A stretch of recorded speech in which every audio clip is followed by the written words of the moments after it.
word trick and Rick used together makes me uncomfortable. Well, Rick, I just want to tell you real quick, this is about 60 leaders of the Tea Party. We represent the entire state of Texas. Yeah. A pretty wide audience here.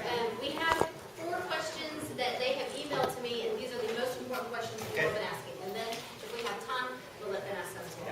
So, first one, to what extent should the U.S. be involved in the United Nations? Limited to national security. I'm someone who believes that most of the things that the UN does are basically against our interests, both from the standpoint of values as well as the standpoint of our national security interests. The United Nations does play a role with the Security Council on international security that I think we continue to be involved in, even though it's not optimal.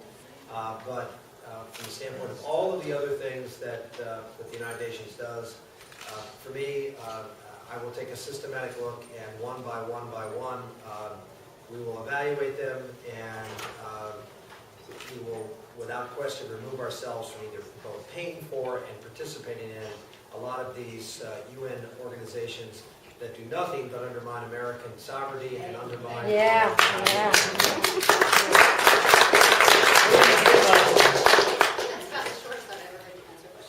I want to make sure we get time for everybody to ask their questions. Great. Okay, Texas is a right-to-work state, and we're very passionate about that. Will you support right-to-work? Yeah, I've signed a right-to-work pledge that as president I will sign a right-to-work bill. I've also been very forthright about the role of public employee unions. I don't think that public employee unions are a fair and equitable bargaining position with an employer that does not have a stake at the table, which public officials do not, because it's not their money. And so what ultimately happens is that public employee unions can use this perverse idea of taking money from the government, turn it around, using it for political purpose to elect people who are going to sit on the other side of the table from them in negotiating time. And I think that's inherently corrupt, and that unions should not be able, public employee unions should not. On the federal level, they can't negotiate for wages and benefits, so that's already in place. So it's not necessarily the federal purview, but I don't think they should be negotiating for wages and benefits anywhere, in my opinion. But again, that's not a federal issue, but it's how I feel about it. Great. Okay, next question. Oil and gas are obviously hot topics for Texas. What will you do to encourage domestic energy production? I'm someone, I actually had an opportunity to meet with Boone Pickens and spend a little time with him, so I'm now a lot smarter on this issue. And so I told him to go, I need about an hour a day for a week with you, and just a lot of font of knowledge there. Obviously, we have a tremendous amount of energy in this country that we can and should get out to make sure that we are as energy self-sufficient as possible. And if you look at the administration's policy through a regulatory policy, it's destructive. The EPA and our inability to get some of the resources, both offshore and deep water, which I would remove whatever presidential obstructions to drilling. I'll put a big push on for ANWR. I've been reading a lot of articles on this, and I asked Boone, and he pretty much confirmed it, that within 10 years we're going to lose Alaska oil.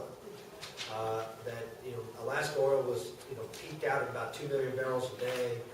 It's now down to about half a million barrels a day. And if there isn't somewhere in the order of 350 million barrels a day flowing through that pipeline, we lose the pipeline, because there just isn't sufficient flow to keep it flowing. And so that means that if we don't open up ANWR soon and start the development of that, which is probably 5 to 10 years minimum, then we're going to lose that pipeline. And so we'll have we lose that. You look at Mexico. Mexico is right now, we're getting about 1.5 million barrels a day from Mexico, but their fields are going like this. And within 5 years, we lose Mexico. Venezuela just made a deal with China to refine oil in Venezuela, so they won't be sending it to us anymore, unless, of course, we get Mr. Chavez out, which would be a good thing. Yeah. And, but nevertheless, China's laying claim to that oil. And so that's another 2 million barrels a day.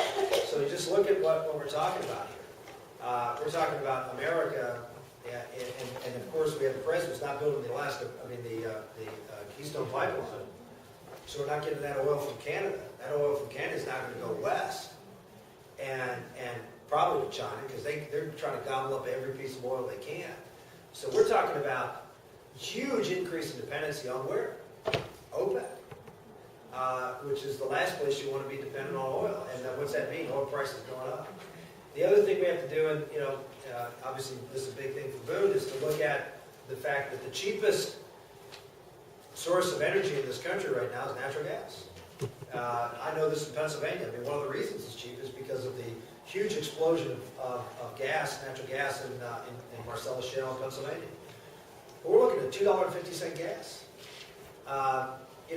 You're saving the equivalent over $1.50 a gallon right now compared to oil if we were running our fleet vehicles on natural gas.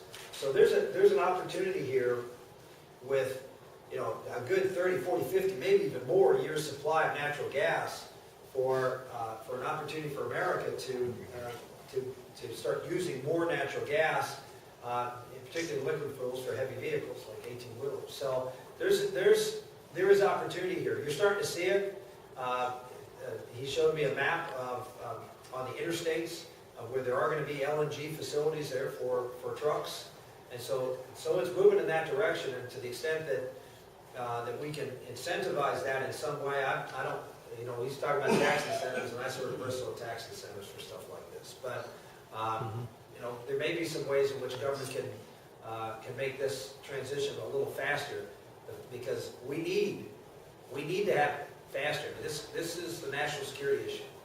And so I'm sort of looking at this through the framework, well, is this a tax incentive or is this an expenditure for national security? And so my position is let the market work. It is working. I just want to make sure it's fast enough, working fast enough, so when Alaska goes down, Mexico goes down, and Venezuela goes down, that we have some source of energy so we can move vehicles here, and we're not looking, we have we pay $2.50 for natural gas in this country. They pay $15 in Europe. They pay $17 in the Middle East. And they're paying about $17, $18 in China. We have the cheapest natural gas of any country in the world, and we aren't using it. And it's plentiful. It's so plentiful that they're burning off, in some oil wells, they're burning off gas because there's not enough pipeline. So we got this resource. We better start figuring out a way to start taking advantage of the energy-rich environment. That's jobs, folks. Yeah. So here, I gave you a long answer. This next one I think will be easy. Is the Second Amendment only for hunting and sports? Please share your thoughts. Second Amendment is there to protect the First Amendment. Yeah.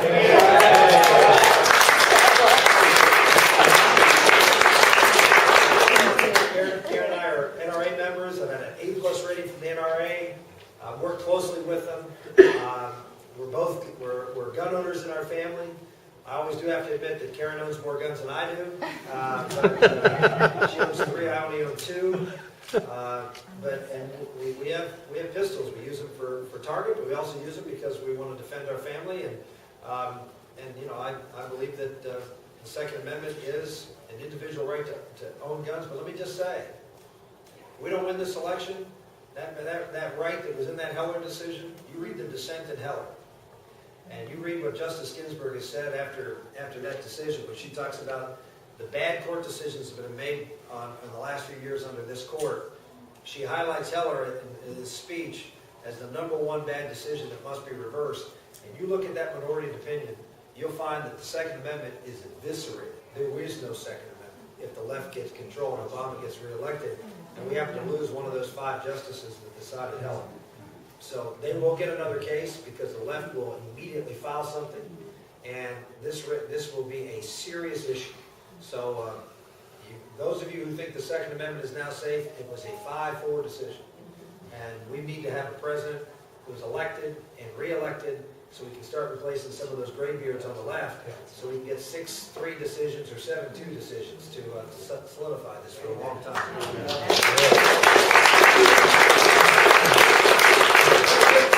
All right, Julie, I'll let you go. You make enemies, Okay. not me. Right here. I'm going to just